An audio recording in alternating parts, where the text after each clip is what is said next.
Hello everyone, simple and tasty and healthy నా స్టైల్లో beetroot fry చేసుకుందామా. ముందుగా అయితే స్టవ్ ఆన్ చేసేసుకొని బాండీ పెట్టుకున్నానండి. బాండీ హీట్ అయిన తర్వాత ఒక 3 స్పూన్స్ ఆయిల్ వేసుకున్నాను.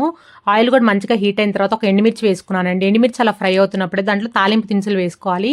తాలింపులు అంటే పచ్చెనపప్పు, మినపప్పు, ఆవాలు, జీలకర్ర అండి. అవి కొంచెం ఎక్కువ వేసుకోండి, ఎందుకంటే బీట్రూట్ ముక్క అనేది ఉడికేటప్పటికి మెత్తగా అవుతుంది కదా.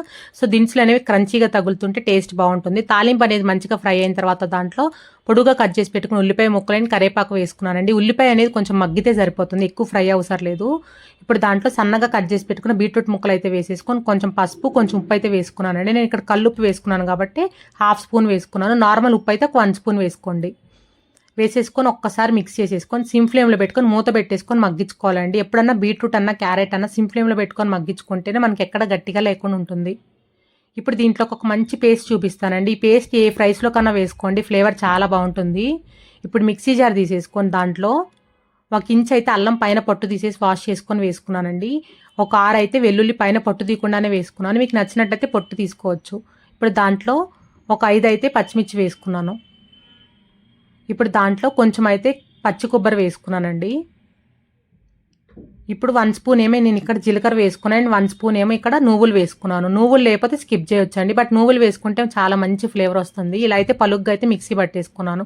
ఈలోపు మనకి బీట్రూట్ అనేది ఉడికింది చూడండి, ఒక 60% అలా బీట్రూట్ ఉడికిన తర్వాత దాంట్లో 1 స్పూన్ ఏమో ధనియా పౌడర్, 1/2 స్పూన్ ఏమో జీరా పౌడర్ వేసేసుకొని ఒక్కసారి మిక్స్ చేసేసి మూత పెట్టేసుకొని ఒక 2 సెకండ్స్ మగ్గించుకున్నానండి.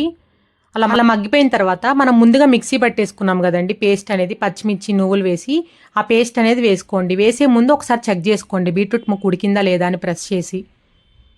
ఇప్పుడైతే పేస్ట్ వేసేసుకున్నానండి. అలా పొలుగ్గానే వేసుకోండి, టేస్ట్ బాగుంటుంది మెత్తగా చేసుకునే కన్నా. పేస్ట్ అనేది కొంచెం కొత్తిమీర వేసేసుకొని మిక్స్ చేసుకున్నానండి సిమ్ ఫ్లేమ్లో పెట్టేసుకొని.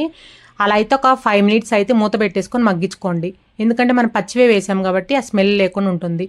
అలా పైకి ఆయిల్ వచ్చేసి బీట్రూట్ అనేది వేగినట్టు అర్థమైంది చూడండి. ఇప్పుడైతే లాస్ట్ కొంచెం కొత్తిమీర యాడ్ చేసేసుకొని దించేసుకోవడమే అండి. అంతే అండి, టేస్టీ బీట్రూట్ ఫ్రై అయితే రెడీ అయిపోయింది. చాలా అంటే చాలా టేస్ట్ బాగుంటుందండి. ఒక్కసారి అయితే నేను చూపించిన ప్రాసెస్లో ట్రై చేయండి. మీ ఇంట్లో వాళ్ళు అయితే ఇష్టంగా తింటారు ఇలా చేసుకుంటే బీట్రూట్ ఫ్రై అనేది. బీట్రూట్ అనేది చాలా హెల్దీ అండి. చాలా మంది అయితే స్మెల్ వస్తుందని స్కిప్ చేసేస్తారు ఈ బీట్రూట్ కూడా. ఇలా నేను చూపించిన ప్రాసెస్లో నువ్వులు వేసుకొని పచ్చి కొబ్బరి వేసుకొని చేసుకుంటే మనకి ఎక్కడ స్మెల్ లేకుండా చాలా బాగుంటుంది బీట్రూట్ ఫ్రై అనేది. ఒక్కసారి అయితే నేను చూపించిన ప్రాసెస్లో కూడా మీరు ఇంట్లో ట్రై చేసి మీకు ఎలా కుదిరింది అయితే మీ వాల్యూ ఫీడ్బ్యాక్ అనేది నాకు కామెంట్ బాక్స్ ద్వారా ఇవ్వండి. Thank you so much for watching.